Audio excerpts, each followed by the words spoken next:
Let's jump to thinking a second time about the tool I gave you, the tool of confidence intervals. And we're going to dwell on that because this is a very general tool. We've seen it presented now for the mean. I'll give it to you for the standard deviation and variance in a minute. But this is one of the big tools in statistics that we will take out of our box and use again and again and again and again and again and again. No matter what complicated challenge we have in statistics or in your engineering field where you look at the numbers and you want to learn from data. Maybe some of you work with quite complicated dynamical models for different dynamical control or controlling a windmill or looking into the dynamics of an energy, modern energy control of housing or whatever stuff. If you're a chemist, you look into complex dynamical systems in the body when we take our medicine in. Or there's a lot of complex engineering math challenges for you out there, depending on what field you're in. Whenever you need to learn, use data to learn from in the connection with all of these complicated models and situations that hit you as an engineer, no matter what type of engineer you are, you should think about how certain am I in my learning from my data? What's the uncertainty? What is the confidence interval of whatever I compute? So it's being used. It's a generic tool. So let's think about it. And then I'll give you the formal way of thinking about it now. This gives some of us a bit of a challenge, and some of you. Then later on in a couple of weeks, when I give you the other big tool of statistics in this course, the hypothesis test. Yeah, it's coming.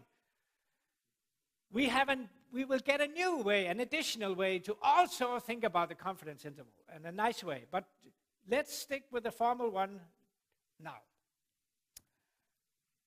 It's a repeated sampling. It goes with our interpretation of probabilities that we are relying on here, the frequentist approach for looking at probabilities. There are another approach, at least one. But for now, here in our approach, we use the frequentist approach for looking at probabilities.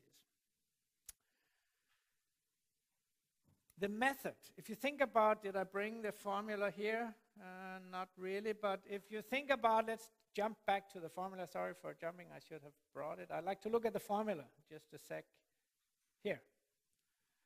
If you look at the formula down here, let's look at this one. I plug in the mean, I plug in the standard deviation, and then these are in a way constants if I use the same n and the same confidence. But the interval is a random thing, right? It changes position from sample to sample. If I redo my experiment, I get a different confidence interval, right? It will have moved in position because the mean has been different, and it will have changed the width because the standard deviation will be different next time I do the same study. So it's a random thing that changes like a dance from the 80s.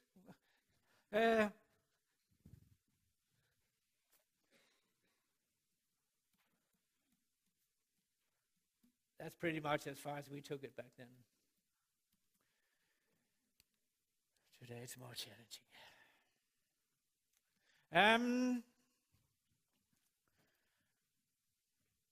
It's a random thing.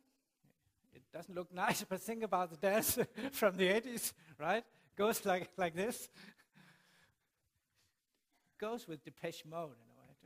Yeah, okay. Anyway,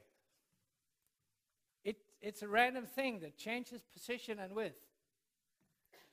And the formal property of it should be seen in the long run, in the sense that if we use this method, it will, in the long run, capture the true mu in 95% of the cases, right? In our minds, the true mu is out there. We don't know it. I want to give you an interval that should estimate it. Now I give you an interval, and this interval I give you, I'm pretty sure, I'm pretty confident that within this interval you have the true value.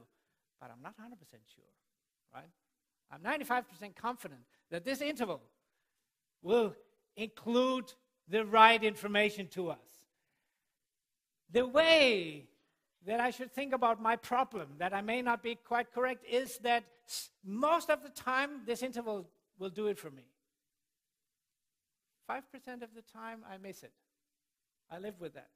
Because if I'm not willing to live with a bit of error margin here, it's difficult for me to make decisions out there, right? It's difficult for me to change anything in my life, business-wise or science-wise, society-wise, if I don't allow for a little bit of error margin. I have to allow for it. Otherwise, we don't move on. But we need to know what the error margin is, what the error probability is. That's what makes us intelligent. We live with the errors, but we should know the probability of making them. Right? That's a big thing.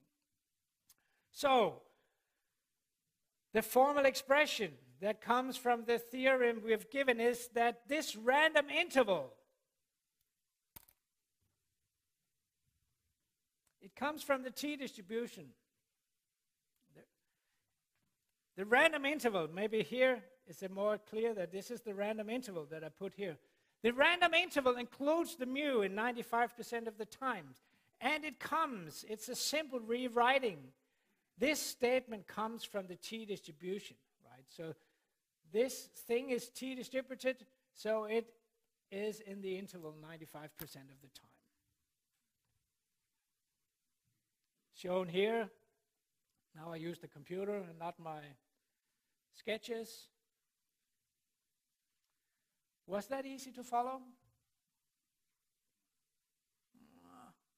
This is something we have to get used to, maybe. It's not too bad, actually. It's not because I don't expect many of you to be able to grasp it. But I'm pretty sure some of you would also say, that didn't quite convince me. I don't know the feeling of this now.